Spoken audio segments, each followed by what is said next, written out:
Hi friends, എല്ലാവർക്കും പൊടീസ് വേൾഡിലേക്ക് സ്വാഗതം. ഇന്ന് ഞാൻ വന്നിട്ടുള്ളത് റാഗിയും ചെറുപയറും വെച്ചിട്ട് വളരെ എളുപ്പത്തിൽ തയ്യാറാക്കി എടുക്കാൻ പറ്റുന്ന നല്ല ടേസ്റ്റി ആയിട്ടുള്ള ഹെൽത്തി ആയിട്ടുള്ള ഒരു പലഹാരത്തിൻ്റെ റെസിപ്പി ആയിട്ടാണ് കേട്ടോ. ഇത് നമുക്ക് രാവിലെ ബ്രേക്ക്ഫാസ്റ്റ് ആയിട്ട് വേണമെങ്കിലും കഴിക്കാം, അല്ലാന്നുണ്ടെങ്കിൽ ഈവനിങ് സ്നാക്കായിട്ട് കൂടി കഴിക്കാൻ പറ്റുന്ന ഒരു ഐറ്റമാണ്. അപ്പോൾ വീഡിയോ കണ്ടുകൊണ്ടിരിക്കുമ്പം ഇഷ്ടമാണെന്നുണ്ടെങ്കിൽ മറക്കാതെ ഒന്ന് ലൈക്കും കൂടി ചെയ്തേക്കണേ. അതുപോലെ തന്നെ ആദ്യമായിട്ട് ചാനൽ കാണുന്ന കൂട്ടുകാരൊക്കെ ഉണ്ടെങ്കിൽ പ്ലീസ് ഒന്ന് സബ്സ്ക്രൈബ് ചെയ്ത് സപ്പോർട്ടും കൂടി ചെയ്യണേ. അപ്പോൾ നമുക്കിതെങ്ങനെ തയ്യാറാക്കുന്നതെന്നൊന്ന് നോക്കിയിട്ട് വരാം. പലഹാരം തയ്യാറാക്കി എടുക്കുന്നതിനായിട്ട് ആദ്യം തന്നെ ഞാനിവിടെ എടുത്തിട്ടുള്ളത് ചെറുപയറാണ് കേട്ടോ. അരക്കപ്പ് അളവിൽ എടുത്തിട്ടുണ്ട്. ഇത് നന്നായിട്ട് കഴുകിയതിന് ശേഷം അതിൻ്റെ ആ ഒരു വെള്ളമൊക്കെ ഒന്ന് മാറ്റിയിട്ട് എടുത്തിട്ടുള്ള ചെറുപയറാണ് കേട്ടോ ഇത്. പിന്നീട് ഞാനിവിടെ എടുത്തിട്ടുള്ളത് അരക്കപ്പ് അളവിൽ തന്നെ റാഗിപ്പൊടി കൂടിയാണ് കേട്ടോ. മുളപ്പിച്ച റാഗിപ്പൊടിയൊക്കെ കയ്യിലുണ്ടെങ്കിൽ അത് കുറച്ചുകൂടി നല്ലതായിരിക്കും കേട്ടോ, കുറച്ചുകൂടി ഹെൽത്തി ആയിരിക്കും. അപ്പോൾ നമുക്കിനി ഇതൊന്ന് റോസ്റ്റ് ചെയ്തിട്ട് എടുക്കാം. അതിനായിട്ടൊരു പാനിലേക്ക് റാഗിപ്പൊടി ഇട്ട് കൊടുക്കാം. ആദ്യം റാഗിപ്പൊടി വറുത്തിട്ടെടുക്കാം. ഒരു ലോ ടു മീഡിയം ഫ്ലെയിമിൽ വെച്ചിട്ട് വറുത്തെടുത്താൽ മതിയാവും. ഒരു 3-4 മിനിറ്റൊക്കെ എടുക്കും കേട്ടോ ഇതൊന്ന് കുക്കായി കിട്ടാൻ വേണ്ടിയിട്ട്. കരിഞ്ഞൊന്നും പോകരുത്. ഇതിൽ നിന്നൊരു സ്മെല്ലൊക്കെ വരാൻ തുടങ്ങും. ആ ഒരു സമയമാകുമ്പോഴത്തേക്ക് ഇതെടുത്ത് മാറ്റാവുന്നതാണ് കേട്ടോ. അപ്പോൾ ഇതാ റാഗിപ്പൊടിയൊക്കെ ഇവിടെ നിന്ന് റെഡിയായിട്ട് കിട്ടിയിട്ടുണ്ട്. ഇനി ഇതൊന്ന് എടുത്ത് മാറ്റി വെക്കാം. ശേഷം ഇതേ പാനിലേക്ക് തന്നെ നമ്മൾ കഴുകി വൃത്തിയാക്കി വെച്ചിട്ടുണ്ടായിരുന്നു ചെറുപയർ ചേർത്ത് കൊടുക്കാം. എന്നിട്ട് ഇതൊന്ന് ഡ്രൈ റോസ്റ്റ് ചെയ്തിട്ട് എടുക്കാം കേട്ടോ. ഏകദേശം ഒരു 5-6 മിനിറ്റൊക്കെ എടുക്കും ഇതൊന്ന് കുക്കായി കിട്ടാൻ വേണ്ടിയിട്ട് കേട്ടോ. ഒരു മീഡിയം ഫ്ലെയിമിൽ വെച്ചിട്ട് വറുത്തിട്ടെടുക്കാം. ഇത് നല്ലൊരു ബ്രൗൺ കളറൊക്കെ ആകുമ്പോഴത്തേക്ക് എടുത്ത് മാറ്റാവുന്നതാണ് കേട്ടോ.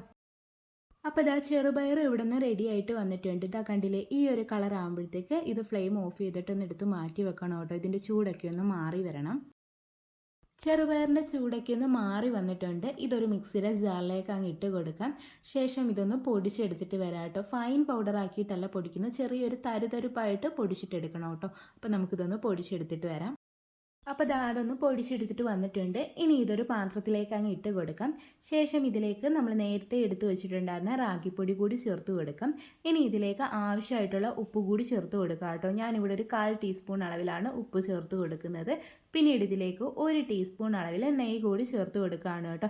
നെയ്യ് ഓപ്ഷണലാണ്, നിർബന്ധമില്ല ചേർക്കണമെന്ന്. നെയ്യ് ചേർക്കുകയാണെങ്കിൽ കുറച്ചുകൂടി ഒരു ടേസ്റ്റും അതുപോലെ തന്നെ ആ ഒരു നെയ്യിൻ്റെ ഒരു സ്മെല്ലും ഒക്കെ കിട്ടും. അതിന് വേണ്ടിയിട്ടാണ് ചേർത്ത് കൊടുക്കുന്നത്.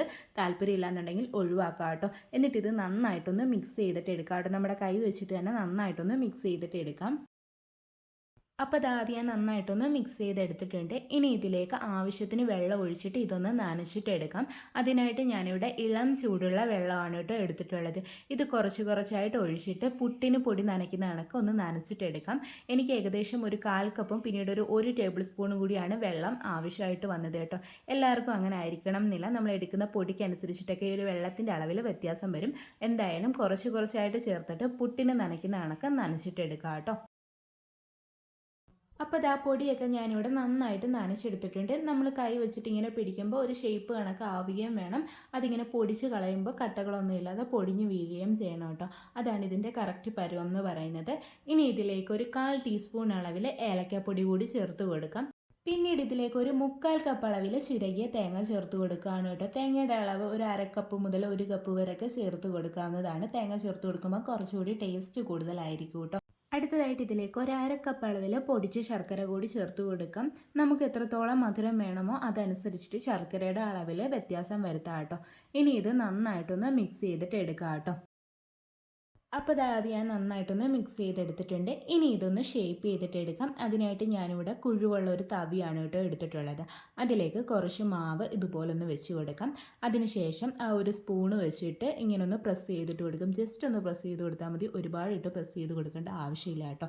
ശേഷം നമുക്ക് ഇഡലിത്തട്ടിൻ്റെ ആ ഒരു കുഴുവിലേക്ക് ഇതങ്ങ് വെച്ച് കൊടുക്കാം കേട്ടോ. ഇത്രയേ ഉള്ളൂ, പെട്ടെന്ന് കാര്യം കഴിഞ്ഞു കേട്ടോ. ആ ഒരു ഇഡലിത്തട്ടിൽ ഞാൻ കുറച്ച് ഓയിലൊന്ന് തടവിയിട്ടാണ് കേട്ടോ വെച്ചിട്ടുണ്ടായിരുന്നത്.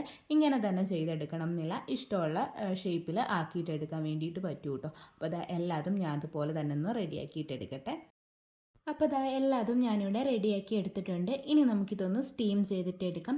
അതിനായിട്ട് ഇഡലി ചെമ്പിനകത്ത് വെള്ളം തിളപ്പിക്കാൻ വേണ്ടിയിട്ട് വെച്ചിട്ടുണ്ടായിരുന്നു. വെള്ളമൊക്കെ നന്നായിട്ട് തിളച്ച് വന്നിട്ടുണ്ട്. ഈ ഒരു സമയത്ത് ആ ഒരു തട്ട് നമുക്കിതിലേക്കൊന്ന് ഇറക്കി വെച്ച് കൊടുക്കാം. അതിനുശേഷം അടച്ച് വെച്ചിട്ടൊരു മീഡിയം ഫ്ലെയിമിൽ 10 മിനിറ്റ് നമുക്കിതൊന്ന് കുക്ക് ചെയ്തിട്ട് എടുക്കാം കേട്ടോ.